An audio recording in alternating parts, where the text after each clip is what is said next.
బావచ్చు అన్నయ్యలానే ఉన్నాడమ్మా. మీ నాన్నే నీ కొడుకుగా పుట్టినట్టున్నాడు.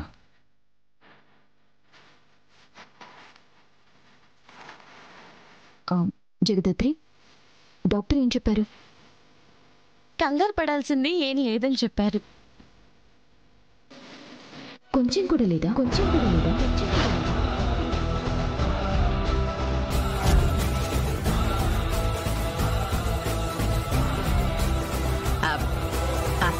అంటే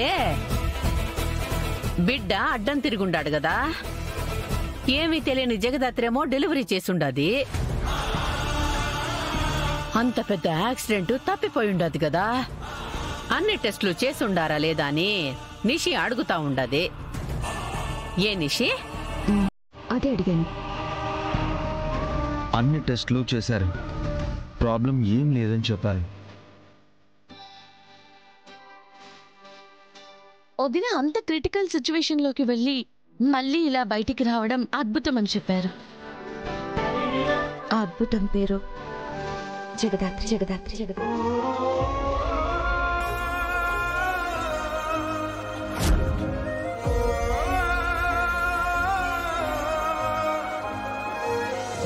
ఇది కూడా డాక్టరే చెప్పారా వదినా?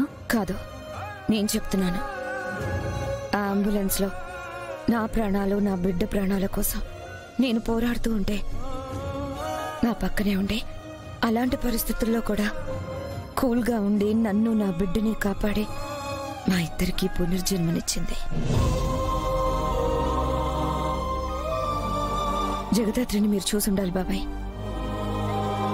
అసలు కళ్ళల్లో భయం కానీ కంగారు కానీ ఏమీ లేదు.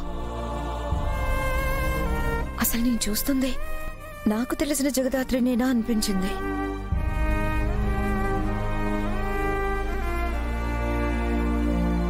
థ్యాంక్స్ జగదాత్రి.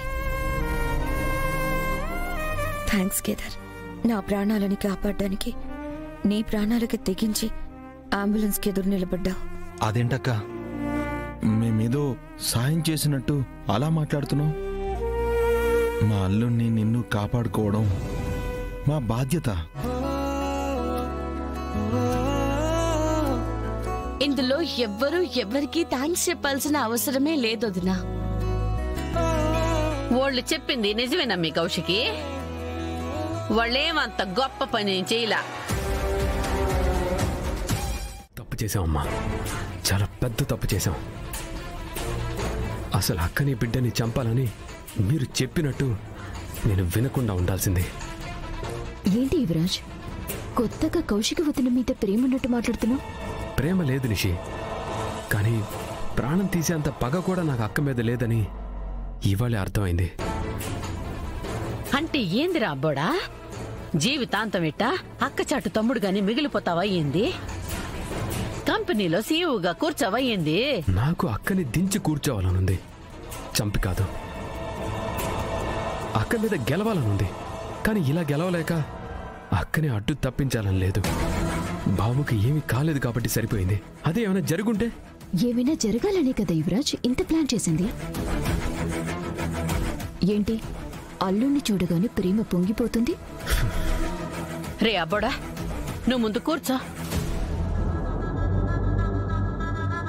ఏమైండదురా నీకు? ఎందుకిట్టా మాట్లాడుతూ ఉండావు? సడన్ గా కౌశికి వదిన మీద ఇంత కన్సర్న్ ఎందుకొచ్చింది యువరాజ్? ఆల్రెడీ కేదార్ని ఇంట్లో పెట్టుకుని చాలా పెద్ద తప్పు చేశాం. ఇప్పుడు ఈ పిల్లోడు ఇంట్లో ఉండటం నీకు ఎంత రిస్క్ అర్థమవుతుందా? అబ్బోడా, కౌశికి తర్వాత ఆస్తి కంపెనీ అంతా కౌశికి కొడుక్కి పోతుంది గాని నీకు రాదు కదరా. రాకపోతే చూస్తూ ఊరుకుంటానా?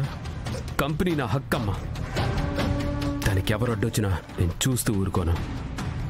పుట్టిన వదిన కొడుకు ఇంట్లో ఉంటే మనం చూస్తూ ఉండటం, వదిన్ని మోసం చేసిన డబ్బుతో బతకటం తప్ప వేరే ఆప్షన్ ఏ ఉండదు యువరాజ్ మనకి.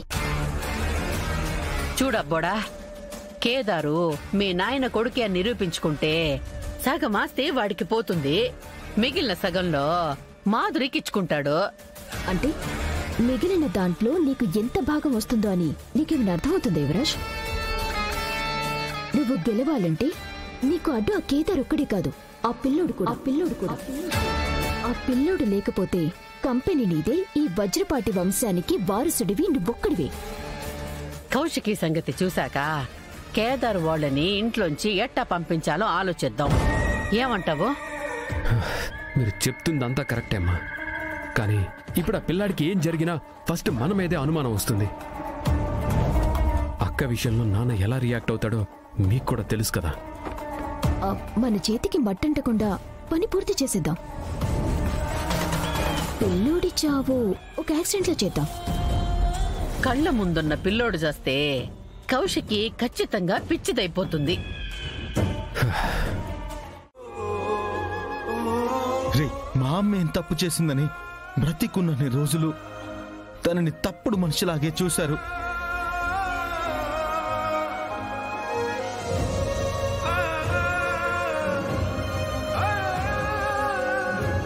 ఆ రోజు నాన్న అమ్మకి అన్యాయం చేయాలనుకోలేదు.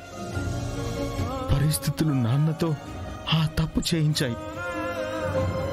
ఈ రోజు నేను ఇలా ఇంట్లో వచ్చి ఉండాలనుకోలేదు, కానీ నాకు వేరే మార్గం కనిపించలేదురా. ఇప్పుడు నేను నీ కోసం ఇదంతా ఆపేస్తే మా అమ్మ ఎప్పటికీ తప్పుడు మనిషిలాగే మిగిలిపోతుందిరా. నా బాధ, కన్నీళ్ళు, నా ప్రేమ, నాన్న బాధ అర్థం చేసుకో యువరాజు.